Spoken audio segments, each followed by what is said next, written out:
Normally when I give presentations like this, I am trying to convince the audience of certain views that I have. However, that's not how I'm trying to do things with this class in particular. I want this to kind of just be more of a broad-ranging discussion, and I've divided the history of the Communist Party of the United States up into 5 periods. There'll be about a 5-minute presentation on each period, and then we can go around and have a discussion about it, then go on to the next period, etc. Obviously, there's no way to be completely objective and neutral, but I'm doing my best to try to do that. I pay particular attention to a couple themes throughout the history of the Communist Party, such as the national question and the issue of racism in the United States, as well as their tactical orientation during that period. So that's basically how we'll do this. So I'll start with the first section, and from there we'll stop, we'll go around, people can make comments, discuss it, go on to the next section. We'll do it that way. Sound good? Yep. We'll begin. Okay. To understand the origins of the U.S. Communist Party in 1919, we have to understand 2 major factors in U.S. society at that time.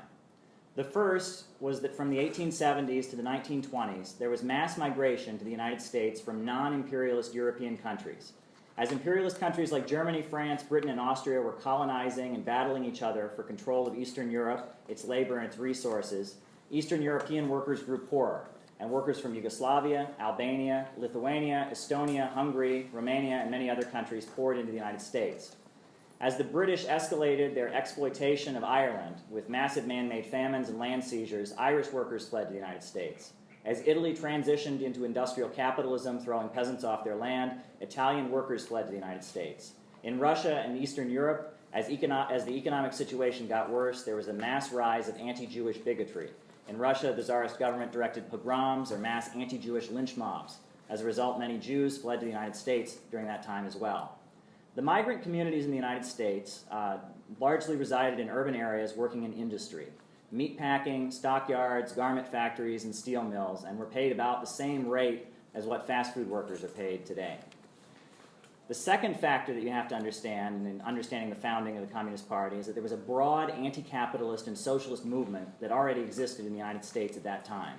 The Socialist Party got almost 1 million votes in the 1912 election, and even within the Democratic and Republican parties, there were many people who also called themselves socialists. Most of the cities had a socialist marching band and socialist choirs. Best-selling books like The Iron Heel by Jack London or Looking Backward by Edward Bellamy were popular and promoted socialist ideas. The Methodist Church, the Episcopal Church, the Congregational Church, and most mainline Protestant congregations were led by clergy who considered themselves to be socialists and denounced capitalism. To be a socialist during this time basically meant you wanted the economy to be better organized and more controlled by the government. The Pledge of Allegiance was actually written by a socialist Baptist minister named Francis Bellamy.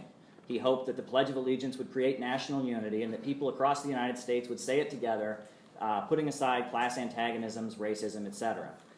Being a socialist at this time did not make one an anti-racist. The American Federation of Labor was controlled by members of the Socialist Party, and most of the unions in the American Federation of Labor actually banned African Americans from joining.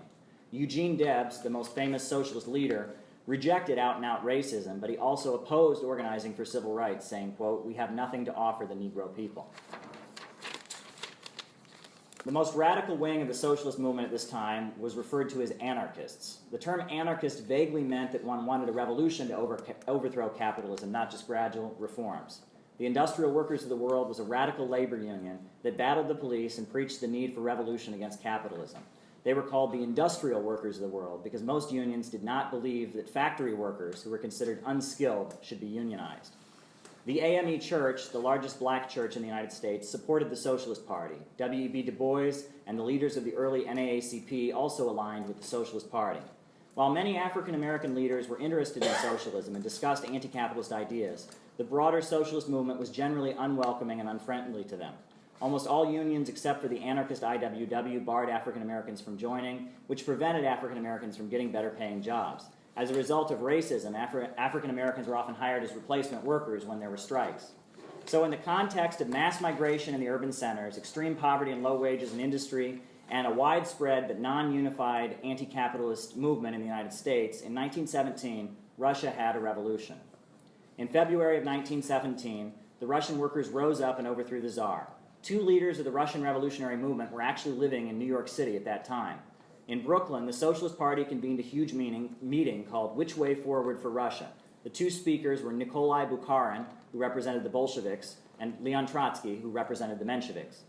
Both leaders had been forced to flee to the United States, but shortly after speaking to this mass meeting in Brooklyn, they returned to their homeland, as did thousands of Russian revolutionary activists who were in exile in the United States. When the Bolsheviks were victorious in October of 1917, the majority of socialists from all tendencies celebrated. However, the U.S. government launched a huge crackdown on socialists and anarchists in response to the Bolshevik Revolution. J. Edgar Hoover, who was a librarian at the time, launched his career as an expert on the Red Menace and eventually was able to establish the FBI, a special wing of the U.S. Department of Justice that was dedicated to fighting against, quote, Bolshevism. In 1919, two organizations were formed. And this was in response to, after the Russian Revolution, Lenin had put out a call for a communist international that would coordinate the actions of revolutionaries all over the world, and many radicals in the U.S. wanted to form a U.S. affiliate of the Communist International. In 1919, two organizations were formed. The first was called the Communist Party of America, and it was led by immigrant workers from the urban centers who had previously been part of the Socialist Party's foreign language federations. The second was the Communist Labor Party, and it was made up of wealthier, English-speaking intellectuals who had supported the Wobblies, such as John Reed and James Cannon. Because the U.S. government's crackdown on radical activities, both of these organizations functioned as illegal underground groupings. Both parties sent delegates to the meetings of the Communist International in Moscow. In the immediate aftermath of the Russian Revolution, Charles Ruthenberg, a German-American socialist living in Cleveland, Ohio, became an outspoken defender of Bolshevism. Ruthenberg was an insurance salesman who had decided he'd rather sell socialism than insurance. He had opposed the First World War and was frequently arrested for giving anti-war speeches. Despite being constantly arrested, he continued giving anti-war and pro-Bolshevik speeches. On May 1, 1919, the Communist Labor Party, the Socialist Party, and various anarchist groups had a joint rally in downtown Cleveland's public square. They marched with both the U.S. flag and the hammer-sickle flag of Soviet Russia. Mounted police attacked the rally, opened fire with live ammunition, and killed two of the marchers. The same year, in 1919, there was a national steel strike. 365,000 steel workers went on strike, demanding the right to union representation. In Youngstown, Cleveland, Chicago, Gary, Philadelphia, Pittsburgh, and Toledo, and almost every major steel plant in the U.S., union workers went on strike. The leader of the steel workers was William Z. Foster, a former leader of the industrial workers of the world who decided to join the AFL and push for radical politics inside the union. Woodrow Wilson invited the leaders of the strike to the White House and urged them to go back to work. In the early years of the communist movement, it was heavily influenced by anarchism. As pitched battles took place on the picket lines across the country during the steel strike, and not only were the steel workers fighting the police, but also fighting the Ku Klux Klan and various groups that were mobilized to attack the strikers, neither the Communist Party nor the Communist Labor Party supported the strike. Both the pro-Bolshevik organizations opposed the strike because it had been led by the American Federation of Labor, which they considered to be a reformist union. In Gary, Indiana, the Communist Party put up posters denouncing the Steelworkers Union that said, quote, "The only way to win this strike is to establish the dictatorship of the proletariat." After the steel strike of 1919 was lost, William Z. Foster went to Moscow for a trade union conference. In Moscow, Foster learned that the Soviet leaders had urged the communists in the U.S. to support the steel strike and abandon their ultra-left policy of only supporting radical unions. After personally meeting with Lenin, who had led the steel strike and returned to the U.S., after personally meeting with Lenin, Foster met with leaders of the Bolsheviks. He returned to the U.S., and he also was determined to build a communist party. Finally, in 1921, after lengthy negotiations, the Communist Party of America, made up of immigrant workers, the Communist Labor Party, made up of middle-class intellectuals who had supported the IWW, as well as the International Trade Union Educational League, previously called the Syndicalist League of North America, made up of anarchists who had worked within the American Federation of Labor, they all merged to form the United Communist Party of America. The founding convention took place in a small town in Michigan called Bridgman. The meeting took place in the woods, with every member using a fake name and all minutes being written down in code. The meeting was raided by the police, and everyone in attendance was arrested. So that's the first section. If we want to go around and give comments, I think we can go around once, and everyone can make any comments they want to make about it, and then we'll go on to the second section. So do we want to, do we want to go like clockwork, or just, okay. They want, yeah. Okay, so I guess Joe and then Bill. I had no idea the FBI was formed solely to fight communists. I mean, it's almost unsurprising to me. I mean, like, it seems like most organizations within the state, within the capitalist state, were made to do that originally. Like, in 1952, there was even, do you know about that bill that in the state, I think it was 53 actually. We'll get to that, And try to keep your comments just to what we go over, because if you have a point you want to make, like later, you know, we're going to go through the whole history up until today, so. But you have more? No, that's it. Okay, so, yeah. I'm sorry, I have a question, Okay. because I'm sorry I came late. Is that in this book, or is that something else you're reading? That's a compilation of writings from the history of the Communist Party that was assembled for the class. Okay, so not what you're, okay. Okay, and, Sorry. I think the CP is original. okay. Okay. We have all night to get to I that. want to apologize for my texting you. There's a possible Palestine action on Sunday. That's what that's about. Okay, cool. I have a quick question. You said that Trotsky spoke representing the Mensheviks. Was he? I mean, was he actually? Do you know if he was actually introduced as such? Because you know, very often he denied that he was defending the Mensheviks. Yeah, because at the time, in 1919, that would have been a little late. No, this was 1917. That was 17? Yeah. He joined the Bolsheviks in July of 1917. Prior to that, he had been within the Mensheviks, from what I understand. But am I wrong? No, he was before that. Okay. Very, very short time, many years earlier. Okay. In the transition, that's all. But Also in reference to the FBI being formed, if I recall, the American Legion was formed also as the paramilitary arm at the same time. Wow. okay, but just to Trotsky's real quick, he was a Menshevik before he was a Bolshevik. Yes. So Yeah. by 1917, he would have been a Bolshevik. No, he didn't join until July of 1917. So Until this July meeting happened in 17. February. So. Oh, okay, all right. Yeah. But not part of it. Okay, that's right. Yeah, I'm not going to get into Trotsky right here. I just want to put a little defense of the Communist Labor Party. It was not only middle-class intellectuals, it was a lot of U.S. foreign workers. As far as I know, like Bill Dunn, who was the head of the Socialist Party section in Butte or Bud, Montana, however you pronounce it, brought his whole Socialist Party miners to, I assume it was the CLP to do with U.S. foreign. Anything else on section 1? I was thinking like today's modern anarchists, I think of them as like not believing in using like voting or participating in that way, but that wasn't always the case. Back then, Well, the That was part of IWW, anarchy. they're trade syndicalists, basically, right? Yeah. I mean, I think at that time the belief of the anarchists was they were opposed to politics, any voting, any participation with the state, and they only wanted direct action on the job. I think that was the position, or at least the syndicalist position. But at the time, like I said, anarchist was just kind of a vague term. I mean, there was socialists and then there were anarchists, and anarchist just meant anyone who wanted a revolution kind of was labeled an anarchist. Anyone who was against capitalism was a socialist. These terms weren't really completely defined. Syndicalism was a specific philosophy that emphasized, direct industrial action on the job, and that it said that after the revolution, every workplace would be autonomous. That was a specific theory that a lot of like the industrial workers of the world and others put forward. I was one of those for a while. Oh, yeah? Yeah. Yeah, I think we have to remember about, prior to the Bolshevik Revolution, American anarchists and socialists were kind of easily two peas in a pod. I mean, they wanted the same thing, they were on the same page about a lot of things. As you said, anarchists tend to be more anti-institutionalist, but overall, there was a different view upon anarchists than there would be today, or than there was in the 50s, or even the 40s for that matter. So yeah, it definitely was different. Okay. Anything else on section 1, or do we want to go on to section 2? All right, we'll move on to section 2. I got to warn everyone, this is probably the most depressing section. It's on the 1920s.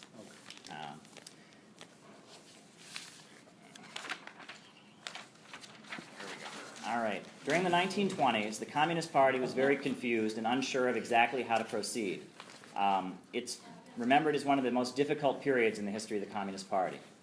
As the party struggled to figure out who it was politically, it was still deeply involved in many great struggles.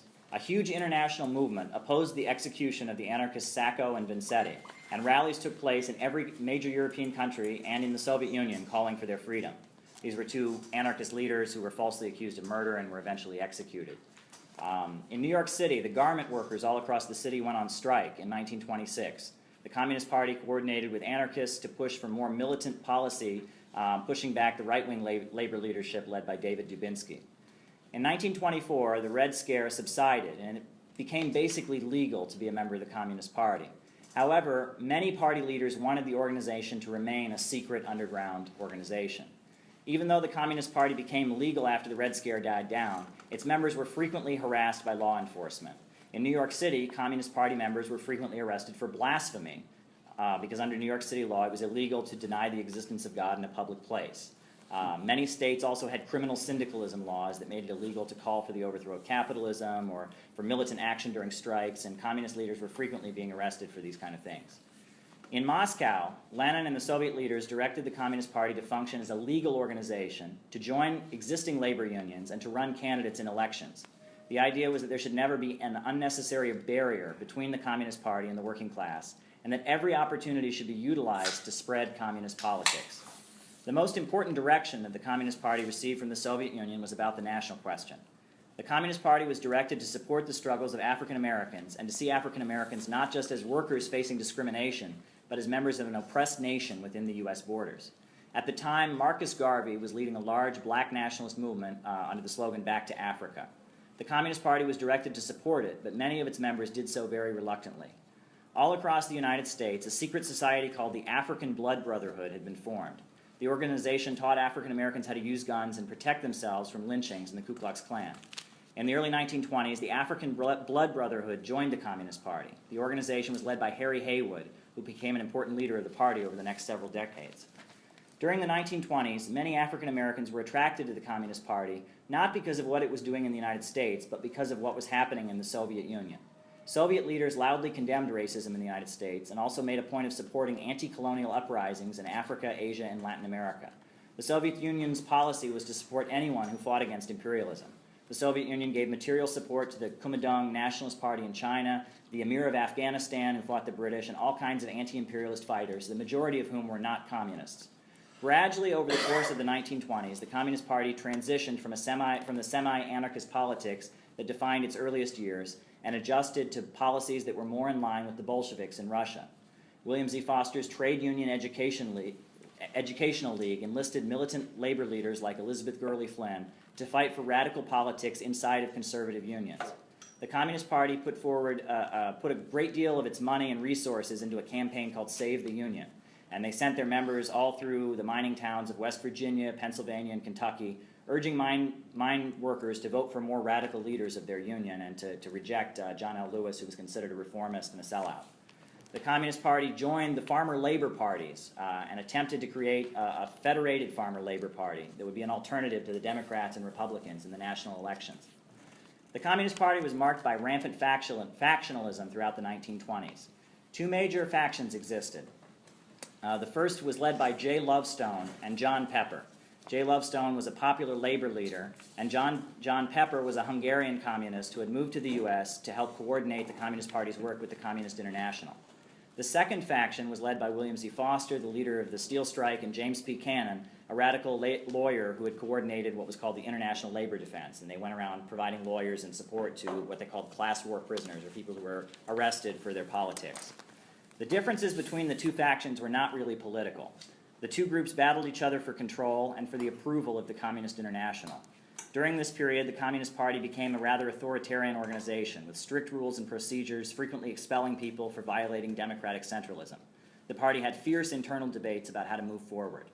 John Pepper, and that was the guy who was sent to the U.S. by the Communist International from Hungary, put forward the theory that the Communist Party shouldn't push for socialism because too many American people were small farmers, not workers, and that the U.S. working class was so conservative and right-wing.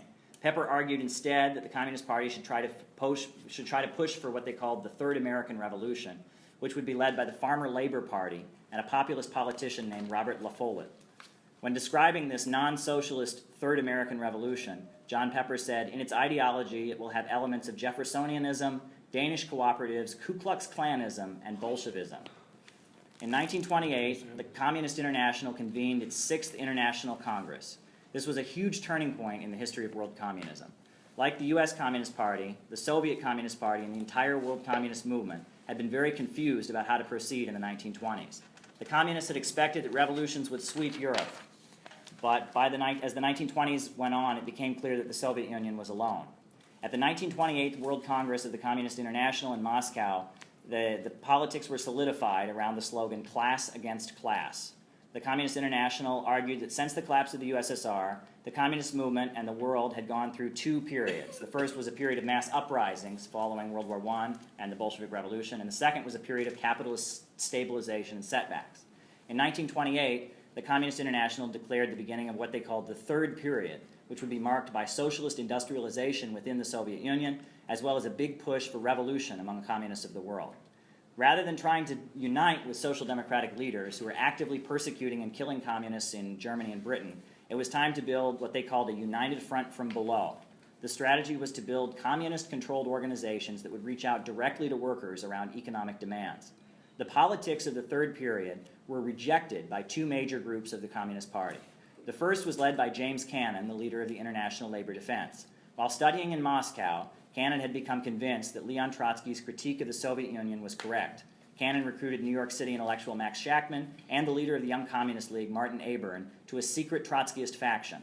All three of them were eventually expelled and became the founders of the American Trotskyist movement. The second group to reject the politics of the third period was a very large faction led by like I mentioned before, by Jay Lovestone and John Pepper. They argued that the politics of the third period, while being correct for the rest of the world, did not apply to the United States and that the U.S. Communist Party should not adopt them.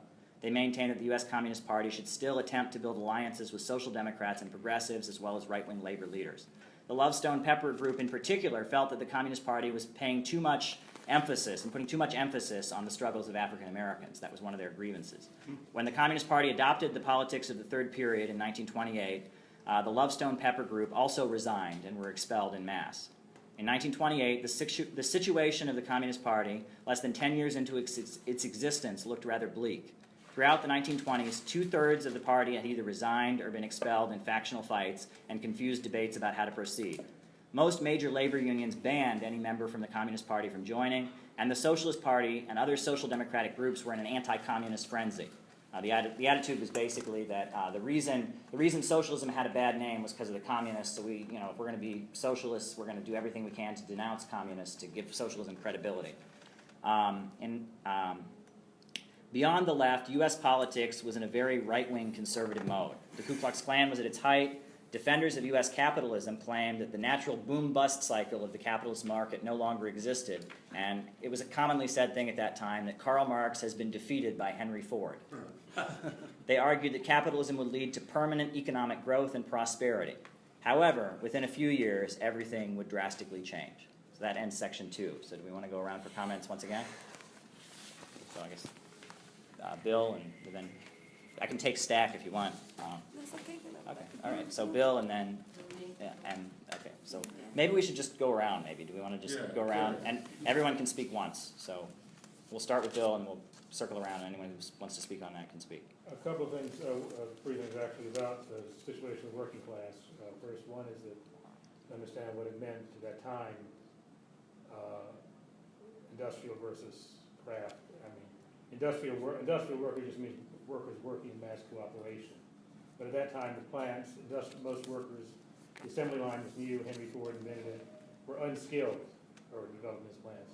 It was unskilled workers, and the unions were mostly what were called craft unions.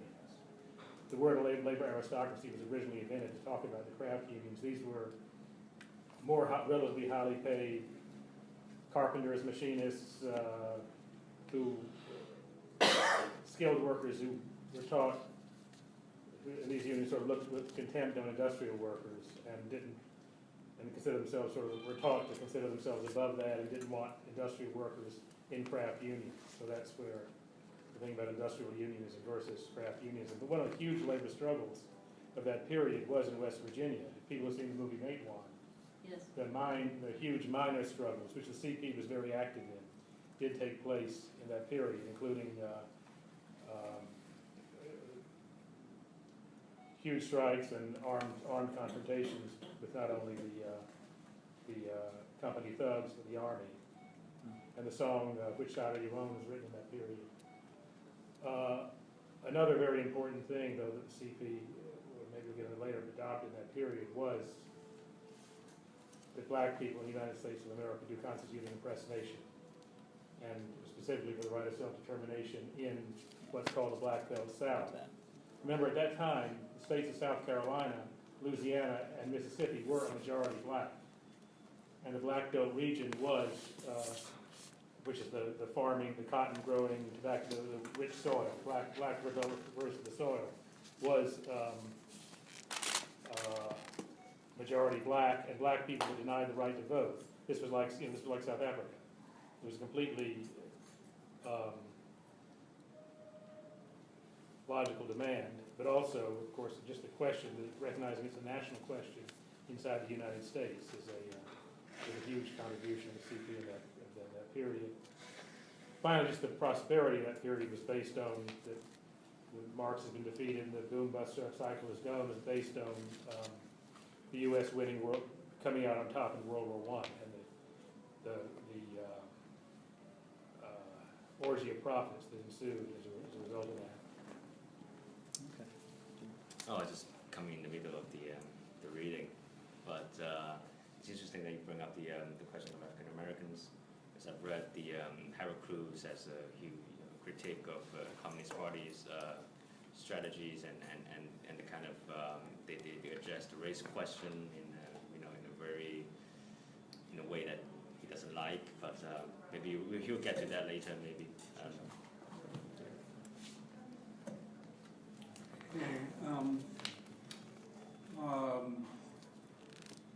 Absolutely, Communist Party members did tremendous things, including what both you and Bill said in reference to recognizing the black nation. However, as somebody who came under Sam Marcy's tutelage, the founder of Workers' World Party, he was part of that 1928 move of, because he was a Communist Party organizer in Coney Island. He was 16. Huh? He was 16. Yeah, he was young. And he was part of moving over to the pro-Trotsky grouping. And I'll just throw it out there, I won't big argument. But there's a reason why 1924 they got legalized, the party. What is the reason? For the move to the right in the Soviet Union. Okay. There was no, if you read the books on the Red Scare, and almost all of them have the big cartoons in them of Trotsky as this evil person coming to take over the United States, because he was the representative of the Bolsheviks, the leadership. In 24, the policy changed. It changed to one country, and the press over here was very enthusiastic about the move to the right in the Soviet Union at the time. They were rooting for Stalin as a get rid of the revolutionary direction. Okay, you were talking about the boom years, but the boom years were the war years. After the war years, U.S. capitalism was taking away a lot of the things, concessions it made during the war. I think it was in 28, 29. I mean, they literally took everything away.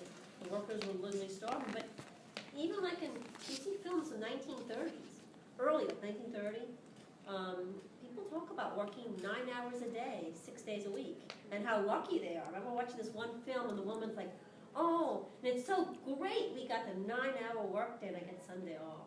And I'm thinking, "Oh my God."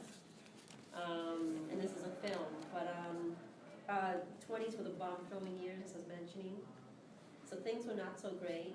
So when they're talking about like Marx is going to be taken over by Ford, I'm a little confused because the working class is not doing well. I mean, I know people were telling me that the best years of their lives were during the Depression because it was the first time in their life they worked a 40-hour work week. This question I have also is,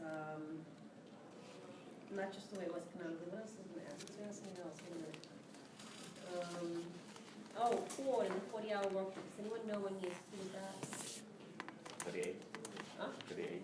Okay, all right. This time I know there was a working, 40-hour work week. And the 40-hour work week came with speed-ups, which was the whole purpose of the 40-hour work week. It wasn't like they were, Speed ups?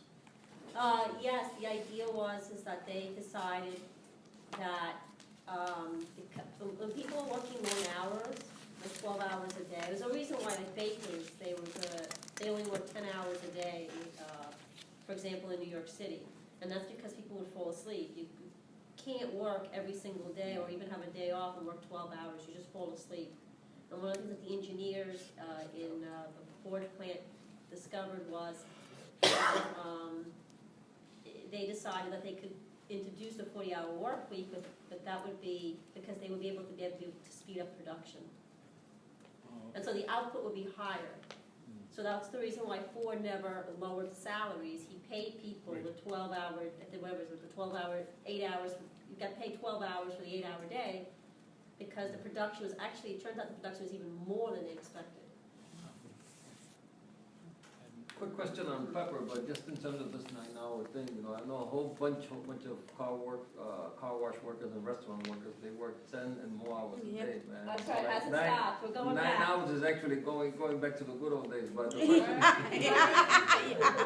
but Pepper was the guy from Bulgaria, right? Hungary. Hungary, I'm sorry.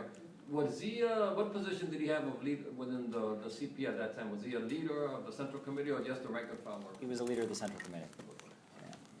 And he led there were the two major factions, the Lovestone Pepper faction, and apparently he was an amazing orator. He had the ability to stir people up in both English, Russian, and Hungarian. And he was an amazing speaker, but he clearly had these political differences. And when he was expelled, he went back and lived in the Soviet Union. And I believe he was executed in 1934 for allegedly being a Nazi collaborator. But Wait, I'm sorry. He was Nazi collaborator. allegedly, yeah. I mean, he was executed at some point. So. Okay, so wait, he was executed In the Soviet Union. After he was expelled from the U.S. Communist Party, he moved back to the Soviet Union. So he was killed in what year? I think it was 1934, but it may have been later. 34. That was the Yeshov? It sounds like, because I remember Molotov and Himmler met each other at some point in the early 30s. I don't know. No, Ribbentrop. What? Ribbon. Oh, was Ribbentrop in that? Yeah. Yeah, Oh, okay. that's much later. Yeah, way later. Do you have anything? No, I'm Rachel. I'm a student at the Graduate Center. I'm here to learn. Hi, Rachel. Hi. Hi. So what we're getting into now is a very divisive period, obviously, among the communists. As far as the anarchists and communists go in American history, you have to realize that America is always going to be rich in anarchist thought and history just because we are such an individual nation. We're not collected by any stretch of the imagination. I'm sorry, by not as much as we would like to be. Well, that doesn't happen on Monday morning. But, so, as far as labor movements go, then we're talking about a period going into the 20s. You have to kind of choose a side now at this point. Are you going to stay with are you going to be a Stalinist? Are you going to stay with Stalin? Or are you going to choose Trotsky as far as the Bolshevik revolution goes? Or are you going to be an American socialist in this period that we're discussing? And I think that it's very pivotal. So, anyway, that was my point. Well, interesting just on that, I'll just respond to that. Both the Lovestone Pepper faction and the Foster Cannon faction started calling themselves Stalinists. And Stalin actually gave a speech to the American Communist Party and said there's no such thing as I was Stalinism. about to say. Yeah, he said you're both Marxist-Leninists, but they were trying to kiss ass, basically, and so they all started calling themselves Stalinists. I think that's kind of an amusing anecdote. But. Yeah, I'm not going to talk about it more, but just whether Stalinism is part of communist revolution, or that's like a betrayal of the revolution, or it depends on it. Betrayal to not be a Stalinist. I'm trying not to give any analysis. I'm just giving the history of the party. So. No, but like you said, a Stalinist in reality is a Marxist. Just curious about one thing.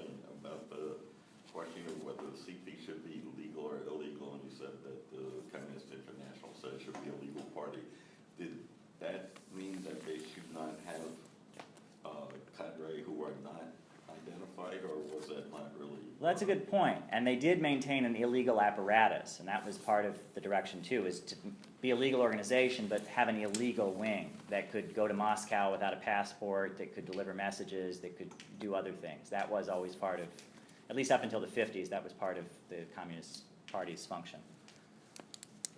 I would think it would continue past the 50s, I'm pretty sure. Wow, okay. Okay, it's always the case. I mean, in the 50s, because I'm from a Sikh family, so that was heavily involved. There was something in New York called the Reform Democratic Movement in the early 50s. And it was really formed by the CPers because they had been so upset with when the Democratic Party turned on them during the McCarthy period. We're going to get to that too. Oh, So okay, do you want to share that I'll during leave it that? alone. So, okay. But Ann? That was my question, go next. There's a lot of falsifying of history, especially about the Soviet Union. And during that time, the 1920s, 24, the policies that were implemented in the Soviet Union was to be able to recover from the war and to be able to build the economy, to be able to build socialism. And later on in 1928, 1930, you see the rebuilding of socialism on the socialist basis taking place in the Soviet Union. There's a lot of dogmatism in terms of, when a revolution takes place, a lot of forces either respect from one day to another day for socialism to take place, or they reject the whole policy of building socialism like in one country. And that was a struggle that was taking place in the Communist Party of the Soviet Union. It was very, very sharp. Like how much that had to do with the situation here. I know that the Bolsheviks in the Soviet Union always struggle about the Bolshevization of communist parties. Okay, and that's a whole question. What do we mean by Bolshevization? And I don't know how that applied particularly to the Communist Party of the United States. Patches? No. Okay. All right. So I guess we'll go on to, oh, did you want to? Okay. She's just very new to the whole. Yeah. It's like yeah, these two are very new. Okay. Well, does anyone else want to make a further comment before we go on to section 3? Yeah, I think everyone's. All right. Cool. All right. When the stock market crashed in 1929, a mass crisis of unemployment swept the United States. Real starvation and homelessness was everywhere. Small farmers had their homes foreclosed. The wages of industrial workers drastically fell. In response to the Great Depression, and armed with the new tactical orientation called the United Front from Below, the Communist Party swung into action. The Communists organized unemployment councils in almost every major city in the United States. The unemployment councils staged almost daily hunger marches, storming into the offices of elected officials chanting, "Work or wages now." The unemployment councils battled the police and sheriffs to stop evictions. On March 6, 1930, the Communist International declared International Unemployment Day, and mass rallies demanding jobs took place in every major city throughout the United States and Europe. The slogan was, "Don't starve, fight."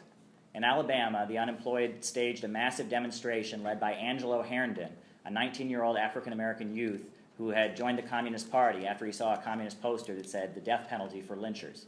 As 4,000 unemployed workers stormed the Alabama state capitol, the government officials panicked and immediately announced thousands of dollars in relief money for the unemployed.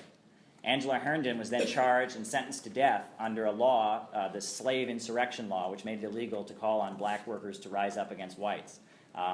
He was eventually freed in 1937 by a U.S. Supreme Court ruling.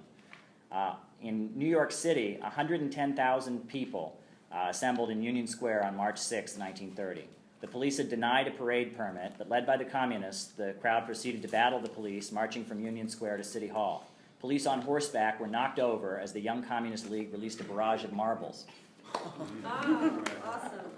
The Communist Party formed the Bonus Army of 43,000 unemployed veterans who traveled to Washington, D.C. and occupied the National Mall from June 17th to July 28th in 1932.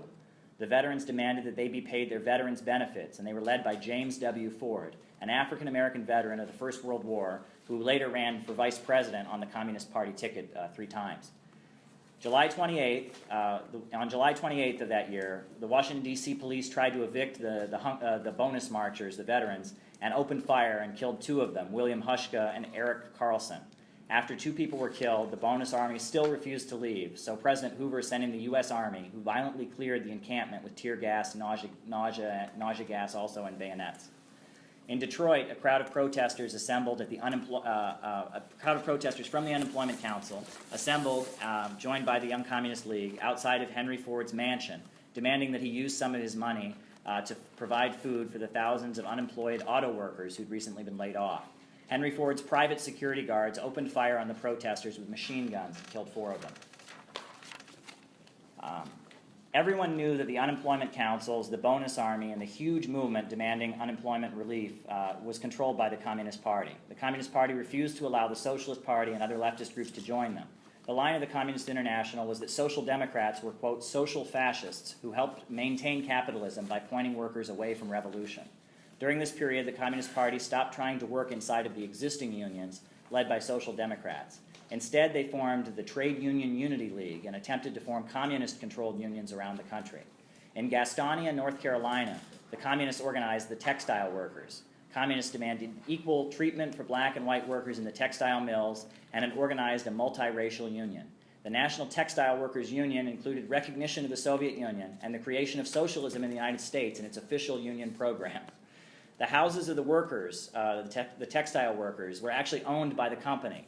So when they went out on strike for better pay, they were actually evicted from their homes. For months, the striking textile workers lived in tents, refusing to go back to work and fighting off the sheriffs.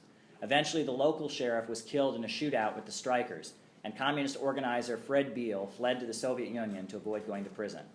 Ella Mae Wiggins, a white single mother of 9 children who worked in the textile mills, was a prominent leader of the strike in North Carolina. She loudly championed racial equality and wrote songs about fighting the bosses. She was assassinated by company thugs on her way to a union meeting. By 1934, the mass uprising had expanded beyond the unemployed and the Southern workers to the industrial workers. In San Francisco, the Communist Party, led by Samuel Darcy, joined with Harry Bridges to lead a general strike. Dock workers rejected the conservative bosses of their union and went out on strike, and workers all across the city struck in solidarity with them. The bosses were unable to use black workers as scabs in this strike because the black community supported the strike. Black communist leaders had great influence in San Francisco, and the communist-controlled Longshore Union included hiring of black workers in the strike's demands. The San Francisco general strike in the summer of 1934 took place alongside the general strike in Minneapolis led by Trotskyists and the Toledo Auto Light strike led by the Social Democratic American Workers' Party. In the summer of 1934, textile workers went on strike all across the South, along with as part of the National Textile Workers Union. Beginning in 1935, the Roosevelt administration began to take action to appease the mass movement of labor unionists and unemployed workers. Roosevelt passed the Wagner Act, a federal law that legalized the right of workers to join unions and said that the majority of workers, if the majority of workers in any workplace vote to join a union, they automatically have representation. It's called card check. In 1935, Roosevelt also created the Works Progress Administration and hired millions of unemployed workers. The unemployed workers wore bright green uniforms, built post offices, paved roads, and did other useful work around the country. In the early 1930s, the Communist Party was a household name across the country. The Soviet Union was becoming a world industrial power, and many people joined the Communist Party out of admiration for the Soviet Union. Many electrical engineers, architects, agricultural scientists, painters, dance instructors, musicians, athletic coaches, and other skilled people were hired by the Soviet Union, and when they got to the Soviet Union, if they liked what they saw, the logical conclusion was to go back to the U.S. and join the Communist Party. Being a communist was not an easy life during this time. It meant working a full-time job in industry with other communists who were organized into shop nuclei, or cells, by the workplace. It meant spending your evenings and mornings selling the Daily Worker to everyone in your neighborhood. It meant going to meetings that lasted late into the night. It was not an easy thing. The Communist Party's support among African Americans rapidly expanded during this period. The Communists put forward the famous Black Belt thesis, that regions of the South that were majority African American should secede from the United States in order to grant self-determination to the black nation. The demand for an independent black republic in the South was popular with many black nationalists and was later adopted by the Nation of Islam and many other African American and black nationalist organizations. During the 1932 presidential campaign, the Communist Party put up posters with a map of the future United Soviet States of America. The capital would be Chicago, an industrial city in the center of the country. Georgia, Alabama, and Mississippi were an independent black republic where land was redistributed to the descendants of slaves. The slogan of the 1932 presidential campaign was, "For a revolutionary way out of the crisis." Foster traveled across the United States giving speeches about the need for a Soviet America where unemployment and hunger would be eliminated. In almost every town he visited for his presidential campaign, he was immediately arrested. The Los Angeles police tortured him for hours before releasing him in one instance. Over 103,000 people voted for the Communist Party in 1932 in its presidential election, even though the Communists were banned from the ballot in most southern states because they advocated racial equality. After the presidential campaign of 1932, William Z. Foster had a heart attack and a psychological breakdown from all the stress of being tortured and arrested, and was sent to the Soviet Union to recover. Earl Browder, the party's general secretary, stepped up to lead the party. For the 1932 convention of the Communist Party, the famous African-American poet Langston Hughes wrote a poem. He said, "Put one more S in the USA. Let's make it Soviet. Put one more S in the USA. Oh, we can win it yet. When the land belongs to the farmers and the factories to working men, the USA, once we take control, will be the USSA then." So that's that section.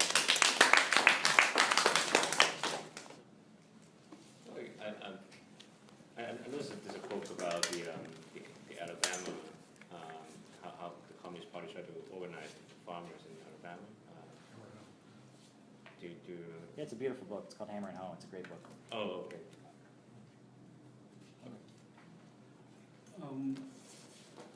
To show how much of an attraction the Soviet Union was when you had the Depression here, my union represents people in a lot of agencies, including the people who built the first subways, because New York City first subways.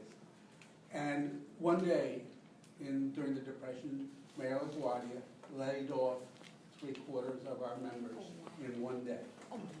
A large number of them got on a boat, a ship, to Russia, where the world-famous Moscow subways were built by engineers from my local. So that's give you a little flavor. Did you see there were pictures in the reunion hall? Well, how I learned about it is at J Street used to be the headquarters for the MTA, and we have our largest chapter in our union, which is a very large union, is in the Transit Authority. And so I would be campaigning in the elections, and I go from floor to floor to floor at the TA headquarters. This is during the height of anti-communism, right? And every floor, from the floor to the ceiling, had posters of the Moscow subways. I mean, like, every floor. And I'm like, hey, I know the people here are pretty anti-communist. And I'm trying to figure out what the hell is this all about. Then I realized these are the people, they had come back from building the Moscow subways. You know, that was the employment. You had no employment. You had been laid off. The choice was with some people, like when the guy across from me when I first took my job at the Department of Environmental Protection, the guy when they got fired, he stayed on the job. He worked for a couple of years without being paid. Oh my God. Okay. Oh my God. Okay. Little things, back to that, which is a whole long discussion. Just for one thing, the attack on the bonus army, there were 3 famous officers in the army at that time who led the attack: Patton, MacArthur, and Eisenhower. Yeah, very interesting, Yeah. isn't it? And just a slight correction, CP, as far as I know, never said that the black belt should secede, but that it should have the right to secede, which is a little different.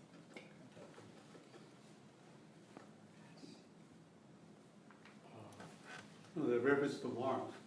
Marx was the first one to say that as long as labor is divided between the white and the black workers, then, then that's, the workers will not be able to unite.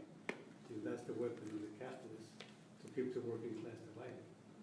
So he put forward right back. He also organized in England against the British interfering in the Civil War.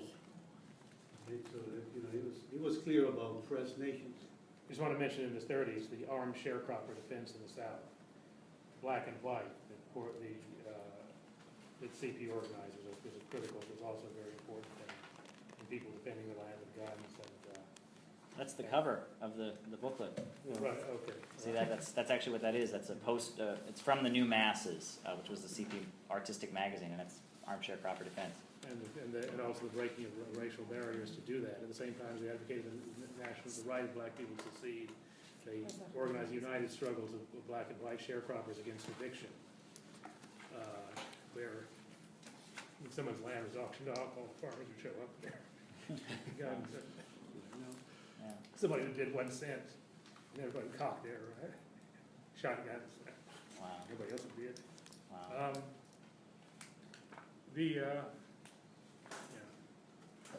Yeah, it's hard. This whole period, of course, is in the context of huge things happening internationally.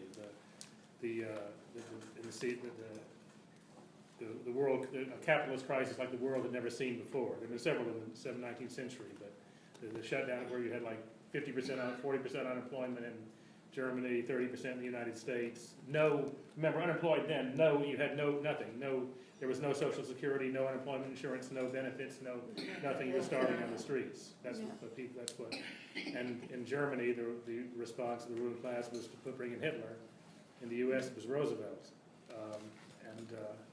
These were, it was just a lot of things going on at that time that this has to be seen against the background of. Someone said that Roosevelt, he just de-radicalized the workers, basically, with the concessions that he gave. They were good. It's just like I've heard that he de-radicalized the whole workers' movement. Yeah. That's what he said. He said he wanted to save capitalism. Yes, Yeah. with the best friend the industry ever had, he actually said. Yeah. But they were so huge victories.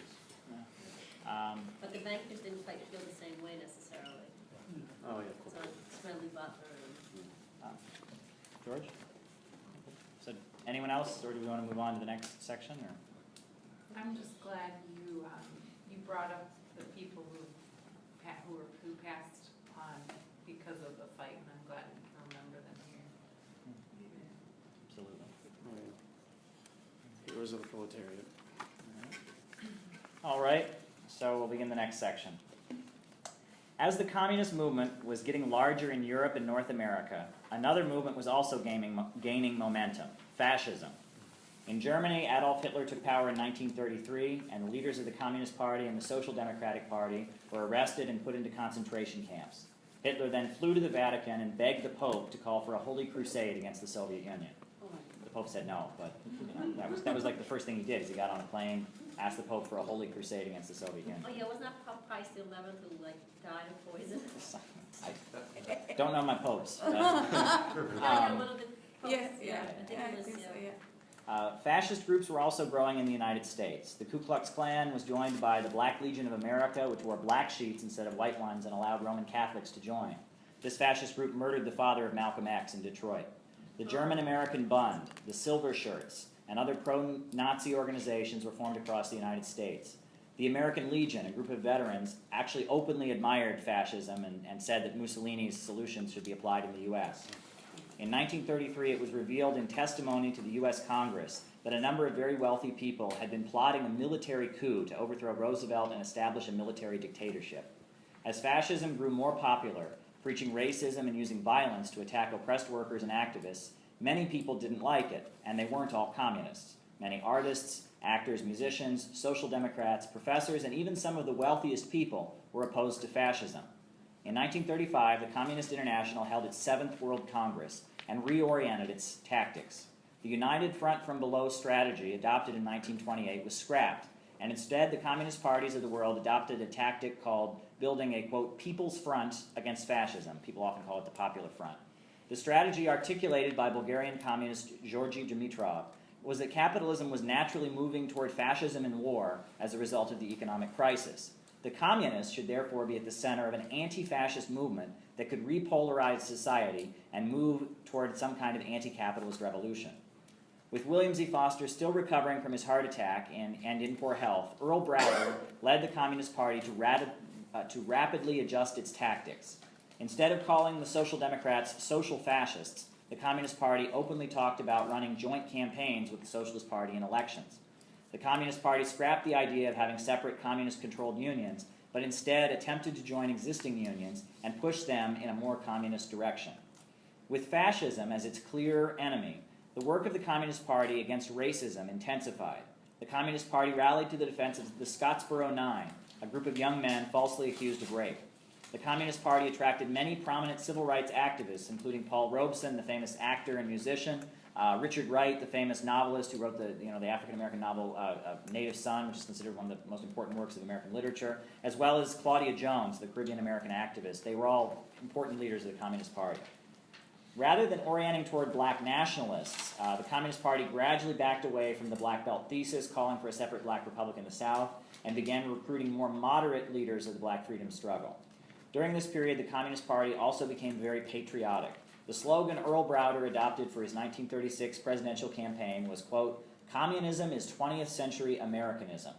Earl Browder declared in almost all of his speeches that if George Washington, Thomas Jefferson, and Abraham Lincoln were alive today, they would be members of the Communist Party. I hope not. In the training school in New York City, where communists from across the U.S. came to study Marxist-Leninist theory, changed its name from the Lenin School to the Jefferson School. The party rapidly expanded in terms of membership, reaching the hundreds of thousands. In intellectual and artistic circles in the United States, on college campuses, on Broadway, in Hollywood, it became quite trendy to join the Communist Party. Lillian Hellman, the playwright who wrote the first Broadway play to openly champion LGBT rights, joined the Communist Party.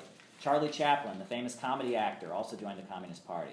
The strict rules for membership became somewhat relaxed. Being a member of the Communist Party simply meant attending a club meeting once a week, occasionally doing volunteer work for labor unions and anti-racist causes, and, of course, working to re-elect Roosevelt and support the Democratic Party. In Harlem, the Communist Party and the Socialist Party formed the American Labor Party and elected Vito Marcantonio to the U.S. Congress. Benjamin Davis and Peter Cashoni, two members of the Communist Party, were elected to the New York City Council. Vito Marcantonio repeatedly introduced an anti-lynching bill to the U.S. Congress. Basically, it would push for federal action to stop lynchings in the South. The bill was immediately voted down each time. In 1936, Earl Browder ran for president on the communist ticket, but urged all of his supporters not to vote for him, but instead to vote for Roosevelt.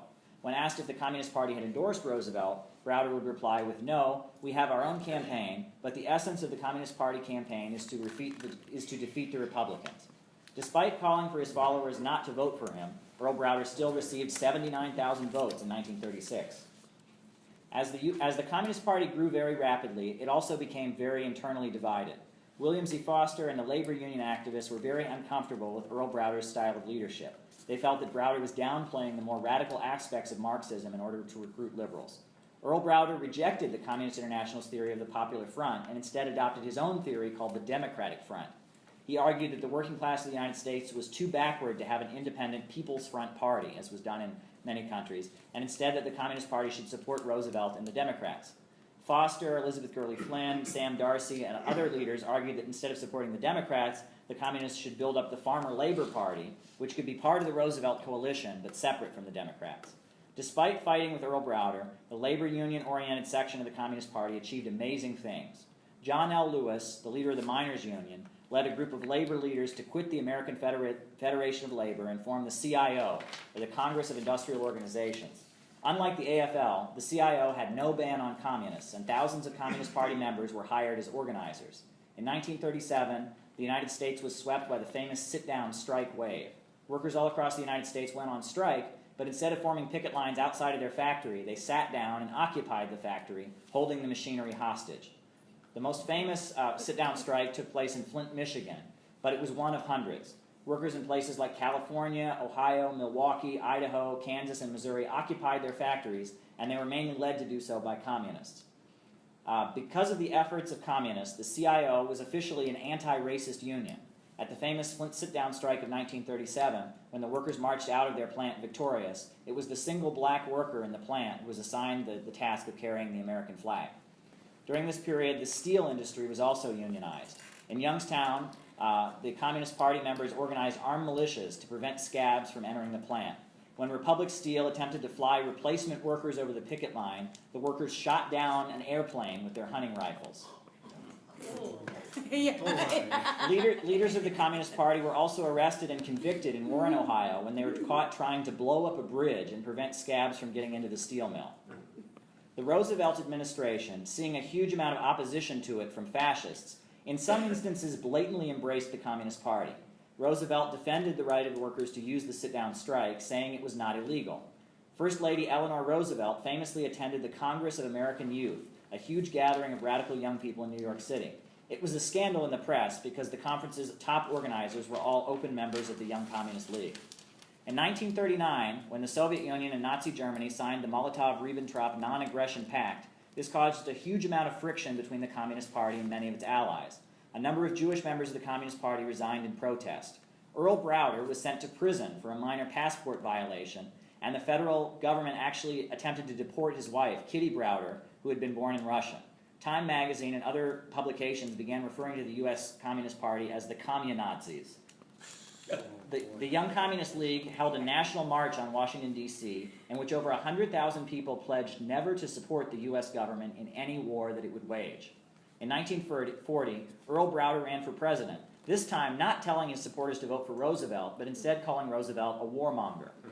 The federal government banned Earl Browder from leaving the state of New York for his campaign, so he recorded a vinyl record of his campaign speeches that was sent to all his supporters and played over radio stations.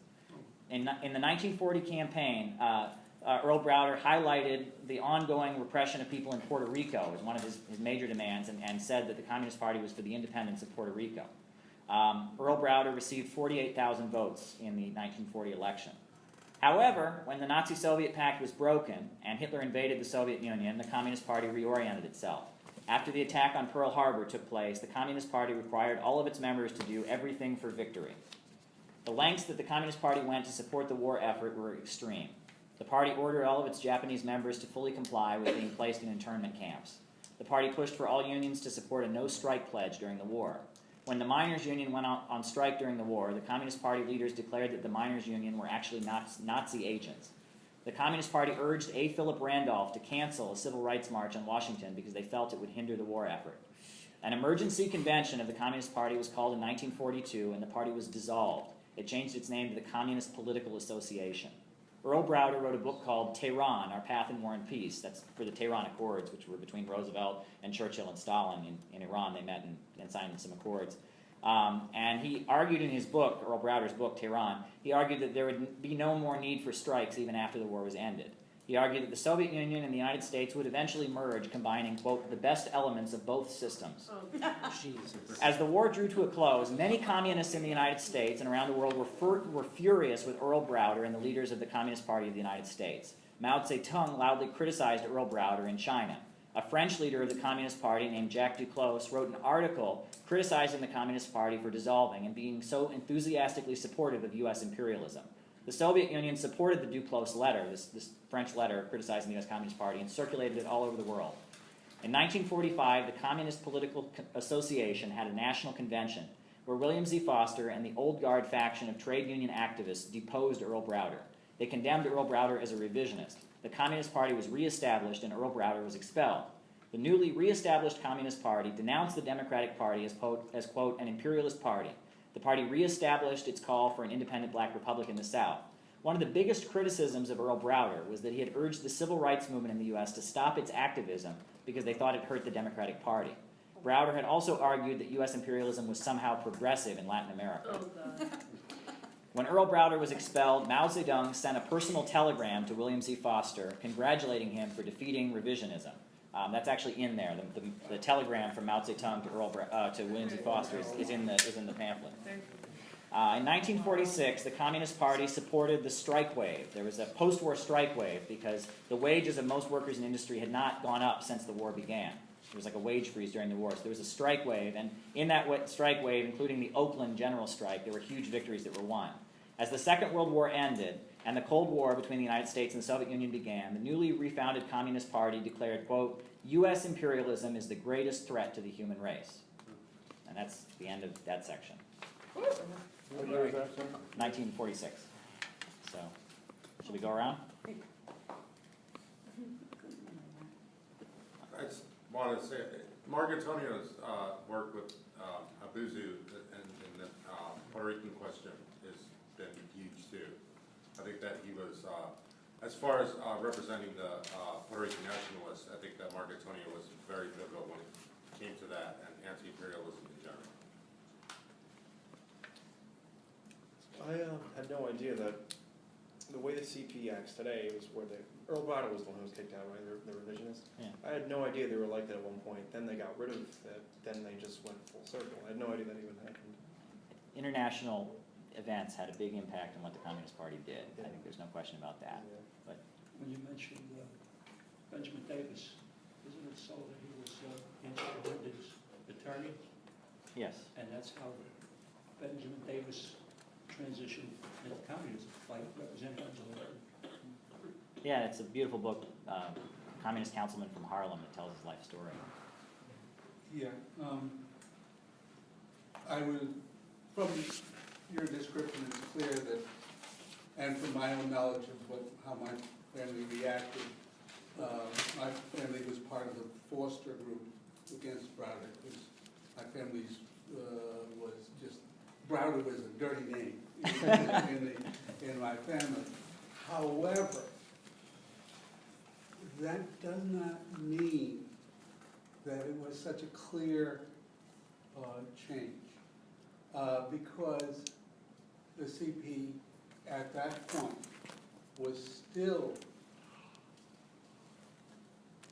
confused, was still in a situation where they were saying to the Democratic Party, why are you picking on us? We want to be part of this. So they had this confusing situation where they were trying to figure out a way to fight against the Cold War attack on the CP. And that's the beginning of the next section. But at the same time, they were still, nobody cried more for the death of FDR than the CPers. Okay, it was like a father figure for the CPer. So you had this confusing political situation where, yes, they were, get Browder out of here, but at the same time, the elements of the, still with more than 1 foot, probably 1.5 feet inside the Democratic Party. So, I mean, it's not as clear a dichotomy as you would indicate there. Okay. And then you, and then you. So. Okay. Real quickly, anecdote, I was a member of the Communist Party USA, non-card carrier, for 3 years in the late 90s, and although Foster did try in terms of being an anti-democratic party, right? But afterwards, especially with Gus Hall, it changed his position totally. And I was in many of those meetings with Gus Hall. Monday mornings, there will be these 2 or 3 hour meetings at the 8th floor, which is still here, the CP building. And believe it or not, during electoral periods, what will be discussed around the table will be small meetings of relatively, 20 people more or less. Democratic Party literature will be distributed by all the coordinators of the party, and which candidates should be supported in the Democratic Party, and who was doing what and distributing what literature. It was totally pro-Democratic Party club. It really became it was incredible. And whenever I proposed timidly, trying not to infuriate Gus Hall, because sometimes it became like a tomato furious, I would propose supporting the Labor Advocate Party, or the Labor Party. He just went off the wall. He called it a Trotskyist instrument and this, that, and the other, and totally reoriented people towards the Democratic Party. So Denny, how many were agents now at this meeting? One more thing, I have a question. Wasn't there a prime minister in England who is still up to today by English fascists, and he almost won, or he was supposed to win the 40s? What was his name again? There was a figure named Oswald Mosley, who was the leader of the yeah. British Union of Fascists. Yeah. And he was also like, I think he was like a prominent British politician. Yeah. You know, and he was supporting, and almost every country, I mean, I think every country in the Western world, there were huge fascist movements. And Henry Ford was a big supporter of Nazism and fascism. There was a radio program that was paid for by General Motors called, there was a priest called Father Coughlin, who was a Catholic priest who would do his broadcasts every Sunday, and they were like pro-Nazi broadcasts. There was pro-Hitler sentiment was very widespread across the U.S., and the feeling was that, the message was always that, the world is going to hell because of all these reforms, and we need to go back to the past, and that means killing all the communists. Roosevelt's a secret communist agent. I think there was a lot of Democrats didn't even support Roosevelt, something called the American Liberty League, which was Democrats and Republicans who were against Roosevelt came together, and the leader of it gave a speech, and he said there can be only one capital of the United States, Washington or Moscow, and there was, all this kind of reminds you of some of the stuff they said about Obama when he first came in, except for Roosevelt was actually making big reforms to the system, which Obama hasn't done. You know what's weird? When Obama first started running, just one quick thing. When he first started running, the right exploded with calling him an Arab and a communist, and now that Sanders is running, Sanders is more radical than Obama. No, they're not flipping out as much, which they are, but like not as much as, and it's weird to me. You'd think they'd be like on fire. Yeah, but why is that weird to you? It's because Obama's black. That's Good point. Yeah, that's what I figured. Yeah. Among the communists related to that, which we can get into this. Okay, Bill and. Sorry to speak again, there's two things with fascism. One is that the reason that fascism prevailed in Germany and Italy, from the point of view of the ruling class, is that while the United States had Roosevelt, and Germany and Italy were the economic crisis hit Germany and Italy a lot harder, and Japan too, because they were the loser countries in World War I. They had no colonies. The democratic European countries, Belgium, Britain, France, they had enslaved Africa and much of Asia. Belgium, King Leopold exterminated half the people in the Congo. They were democratic at home. They were nice liberal Democrats at home. In their country, they were as bad as Hitler in Africa and Asia and so on. Two is that fascism has classical fascism that arose back then and people often say, well, the U.S. is really fascist today or something. No, fascism is a complete repression, extermination, but it's also it has this huge element of demagogy where it's the National Socialist Party, German Workers' Party. They appeal to a lot of the economic dissatisfaction of the people. They claim to be against the rich, against the ruling class. Right. You're against both the capitalists and the communists. You're both against capitalism and socialism. You're for a third way.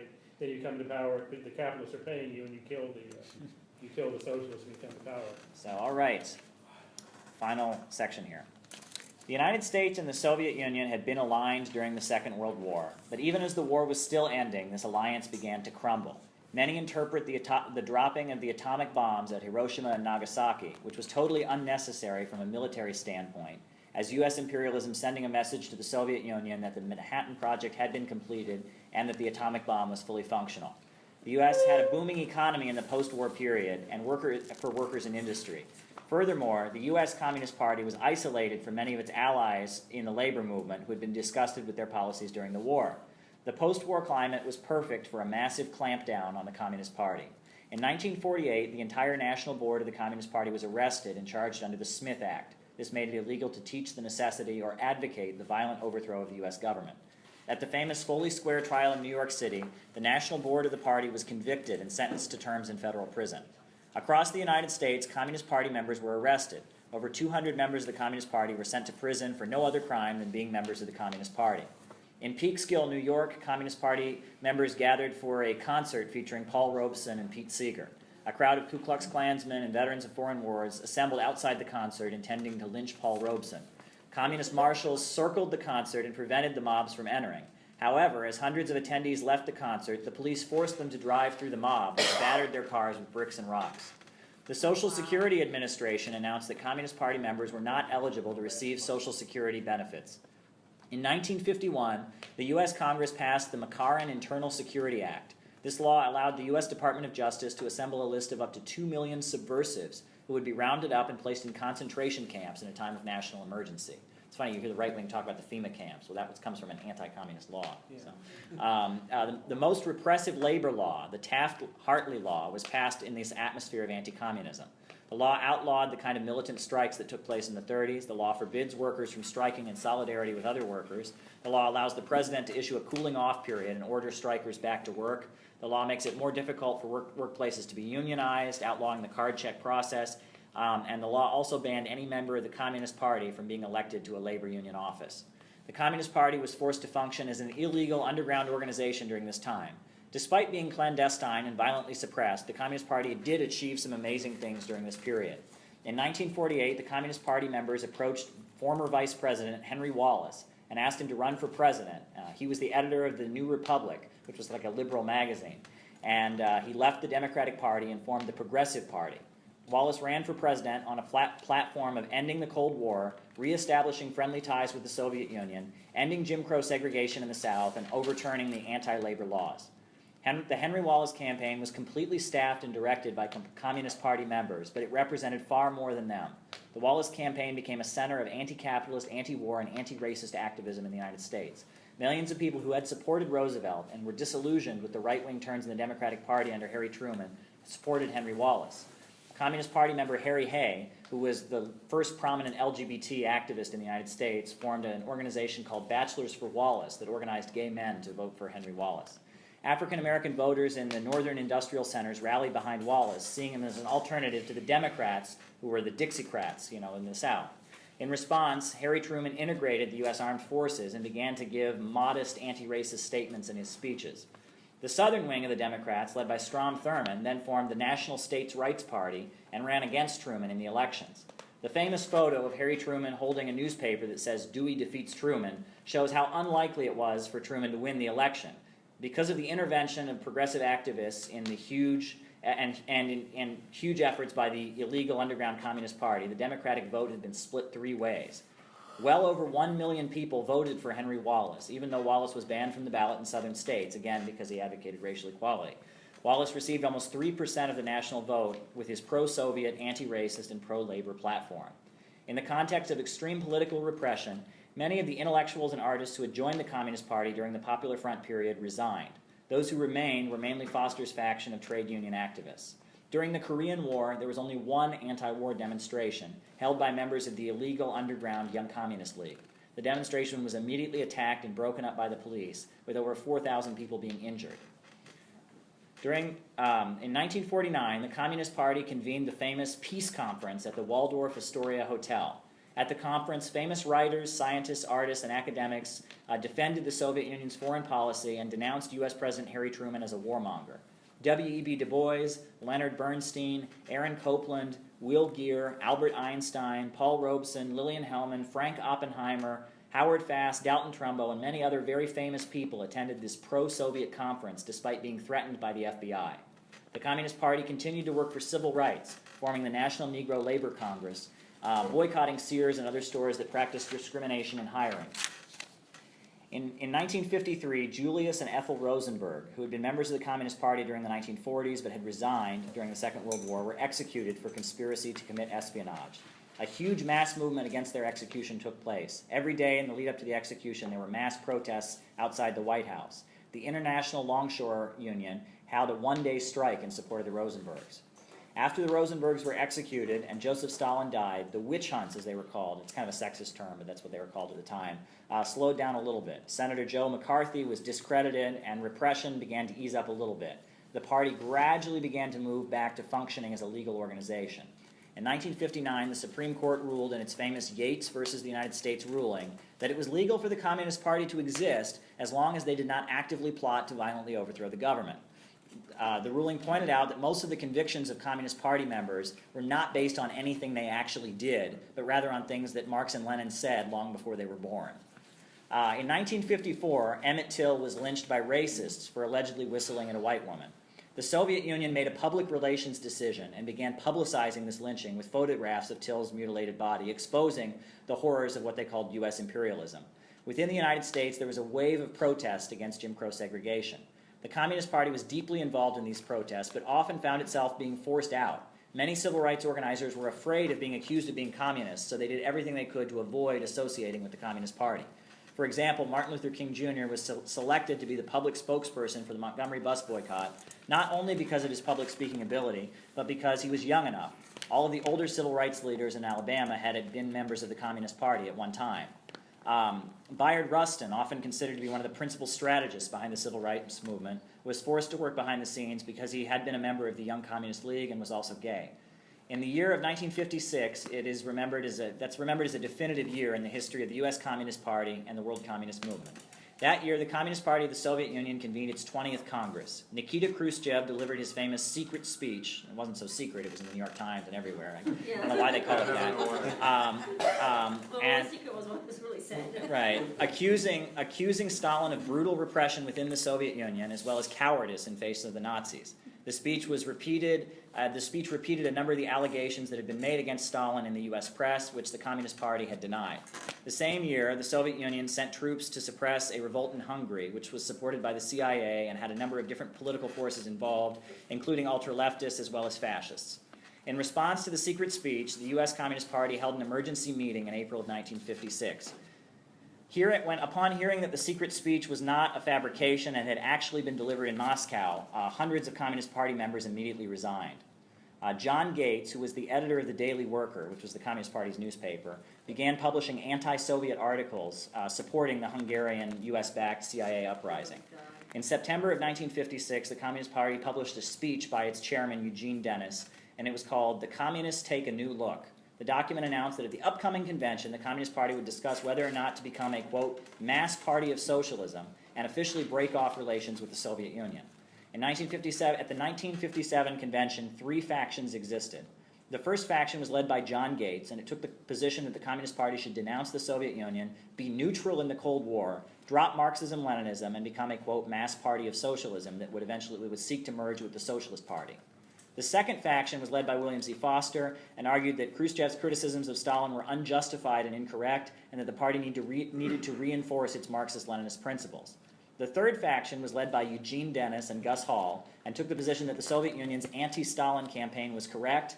It favored keeping Marxism-Leninism as the official ideology, keeping an independent Communist Party, but embracing Khrushchev and advocating gradual, peaceful transition to socialism. The 3 factions also disagreed about the question of African Americans and racism.